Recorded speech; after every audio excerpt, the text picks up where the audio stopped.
Hey guys, welcome to the channel. So I just found out that we have a new person is throwing their hat in the race for California Governor, Eric Swallwell.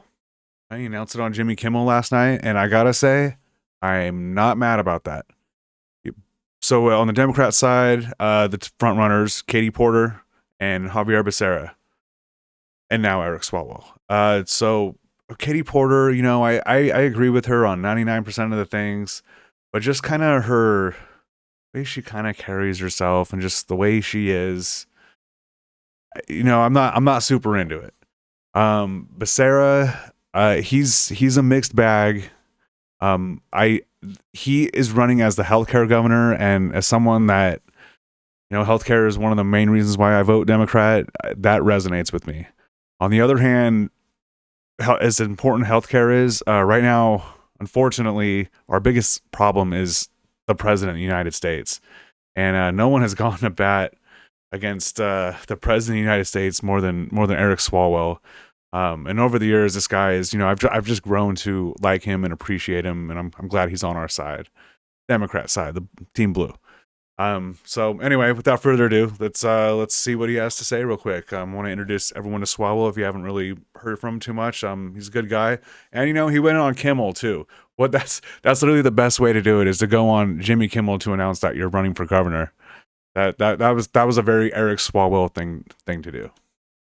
The vote was to release the entirety of the Epstein files. Do you think they will release the entirety of the Epstein files? No. You do not? No.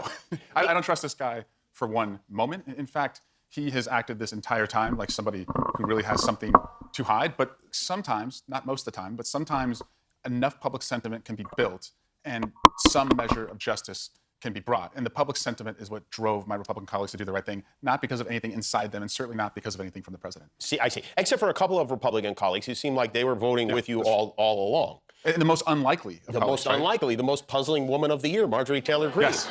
And you know what?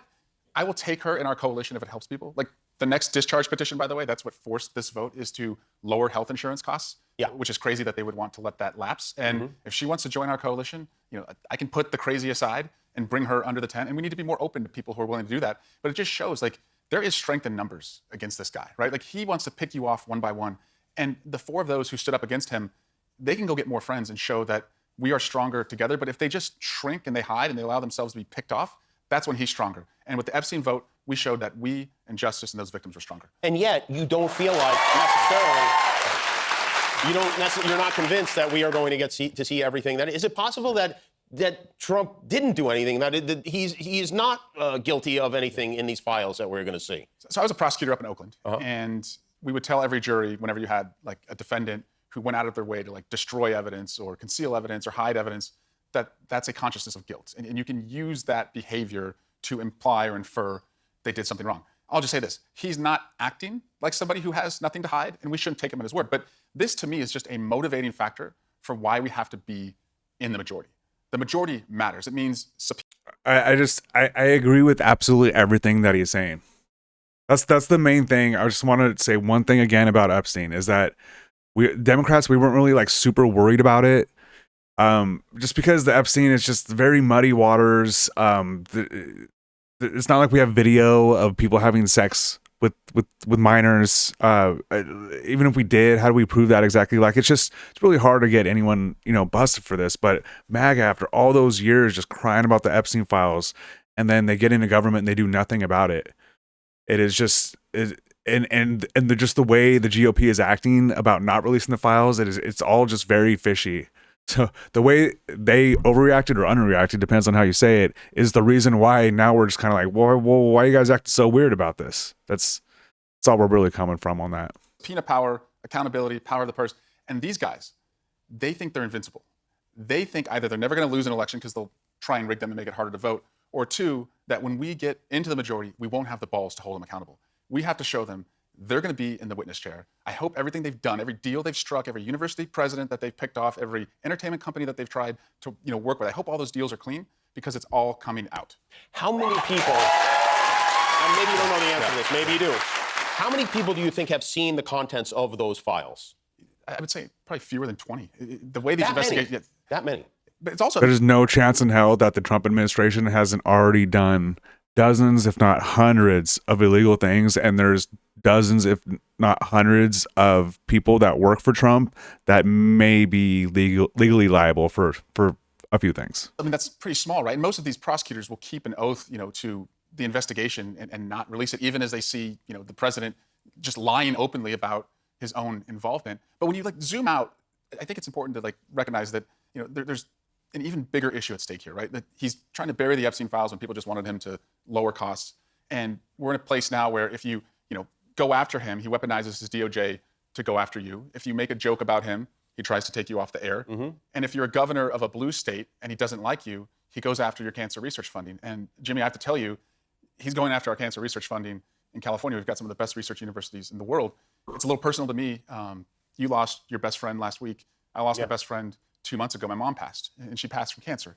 And people in California expect that you're going to invest in cancer research and not cut it. I think a budget is a moral document, but also an IQ test. And it has to be the dumbest thing in the world, to kill cancer research when we should be focusing on killing cancer. And it doesn't just hurt people in California. Obviously, it hurts people. That research is shared and all over. And they're counting on California to get it right? Because the research done here helps people across the country. You grilled the director of the FBI, Kash Patel, at length about these files. And forgive me for sticking to these files, but it's what's going on right now. And I'm very curious about it because I think after all of this, we want to know if we're going to learn anything from them. We have a clip of that, I believe. You said you don't know the number of times Trump's name appears in the files, so it could at least be 1,000 times. Is that right? You can characterize the numbers however you want it. Claiming my time, Director. It sounds like if you don't know the number, it could at least be 1,000 times. It's not. It's not. Is it at least 500 times? No. Is it at least 100 times? No. Then what's the number? I don't know the number, but it's not that. Turned out it was at least 1,600 I times. should have gone higher. I was going in the wrong direction.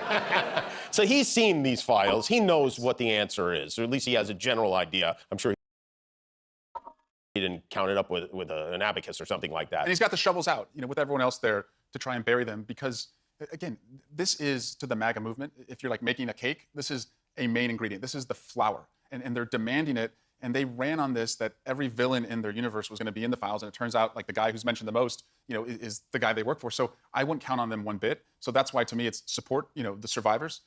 And even Thomas Massie has said that if they do not come out, he's going to go to the floor and read the names of the clients, but put us in the majority, and we can cut our time by hell in half and expose every person who should be held accountable. You are being now personally investigated by the Justice Department, as are a number of Democrats that Trump doesn't like. Suddenly, they're looking into mortgage fraud. What's the story with that? It's, of course, nonsense. Just like going after Adam Schiff for mortgage fraud is nonsense. Going after Tish James is nonsense. Going after Miss Cook, the Fed governor, is nonsense. And, shocking, I'll break it to you now, Jimmy. He's probably going to go after someone next week, and it will also be nonsense. But if he thinks for 1 second that me, Schiff, Cook, Tish James are going to hide under the bed or shrink or just... I'm assuming that this was recorded before yesterday, so they don't know about the DOJ investigation into the guy that launched those investigations.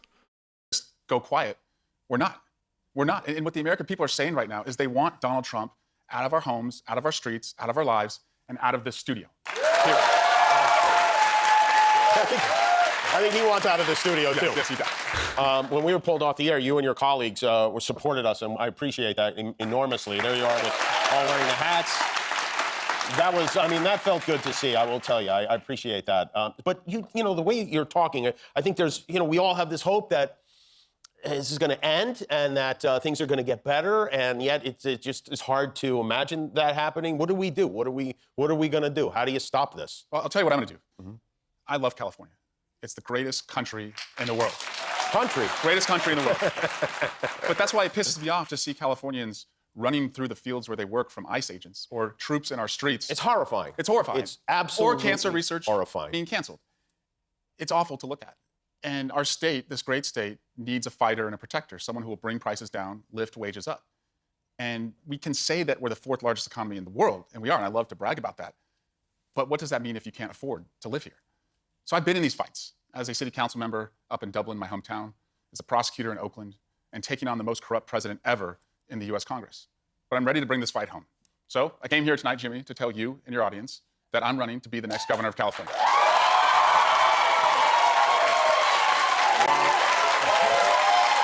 I'm excited to do it. Yeah. You know what? Thank you. Thank you. I'm glad to hear that. Thank you. Now, if you want, if I may, you're going to have to figure out the beard if you want to be governor. You mean like going the witness protection program? Well, no, you're either going to have to go more beard or less beard because you're in a beard nether region right now that we can't have. Well, thank God the best hair is term limited, and so. Yes, right. Yes. Yeah, the beard is a little. You got a little. You got some stuff going on there. You can work on that. Just think about maybe either a shave or go full Dave Letterman. You know, one of those two things. I think that's the way to go. Yeah, like full Dave. I would like a prospector type. You are from Northern California. Why not shine a light on that? The origins of our lean state. into it. Well, thank you for being here and announcing this exciting Wouldn't news. do it anywhere else. Here on the show, and thanks for your support throughout our ordeal. Eric Swallwell, everybody, your congressman. So yeah, Swalwell running for governor. If you guys don't know too much about him, that guy. He's got all the one-liners. Just by he thinking knows, about it. He knows the Base score. 44. He knows how to take it to the GOP. And don't get it twisted. Like the GOP, they can take absolutely ridiculous talking points and make them a reality, make them sound good. So it's important to have guys on our side that can match the rhetoric of the GOP, of a guy like Donald Trump. He's creative sometimes, like he really is. So just recently there was a hearing. You know, the hearings, we always get so much done, but he just going to bat for the American people. I give you Swalwell in a hearing. The gentleman from California is recognized. I yield back my time. The gentleman from California is recognized. One day we'll reconcile, Mr. Chairman, the richness of an Ivy League investment banker, Nepo congressman telling us that we need to get rid of the people who pick our food, wash our cars, build our homes, enrich our communities. We'll get to that. But today, this legislation is about making it easier for ICE to remove more of our friends and neighbors.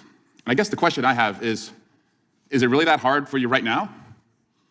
Is there anything that's getting in your way from just lawlessly going into our communities and detaining American citizens, terrorizing women as masked bandits who are not identified, run through the streets, chase people through fields, go into car washes, go to Home Depot parking lots? Like, are you having a difficult time just ripping people away from their families, and you think you need more abilities to do it? Also, quite interesting that you're asking for more legal authorities because you don't even follow the laws that are on the books right now. So what are we doing here, I guess, is my first question. But the American people are telling you, get the hell out of our homes, our streets, and our lives. And I want to play a video, Mr. Chairman, that illustrates that. I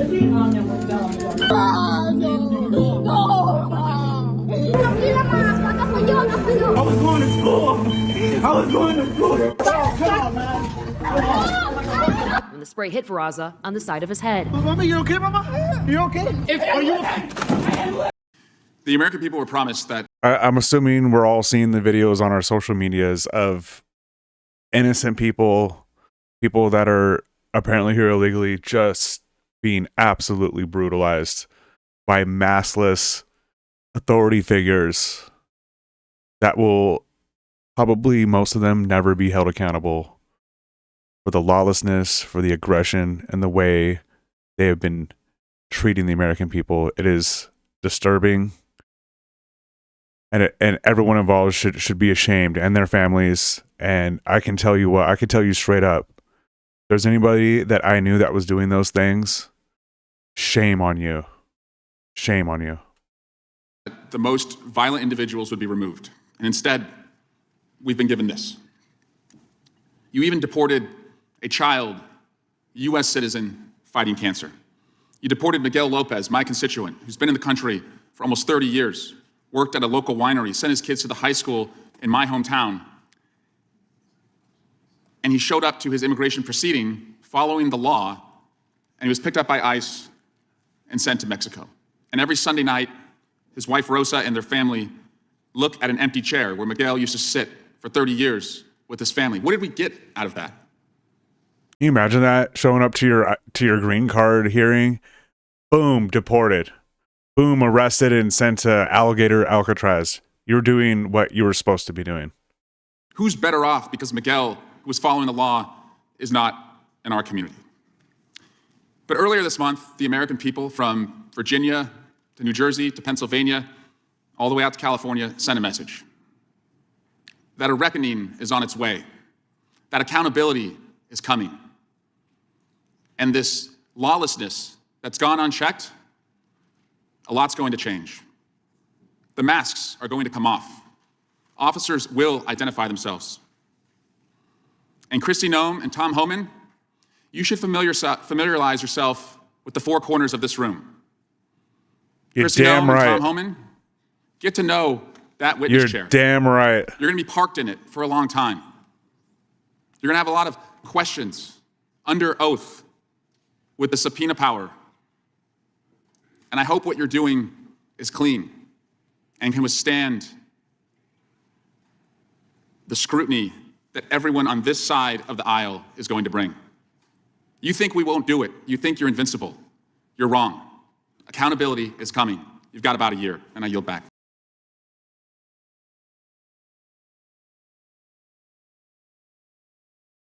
Do I want that guy to just be in Congress so he could do that? Or I want him to run my state? But either way, he's absolutely correct.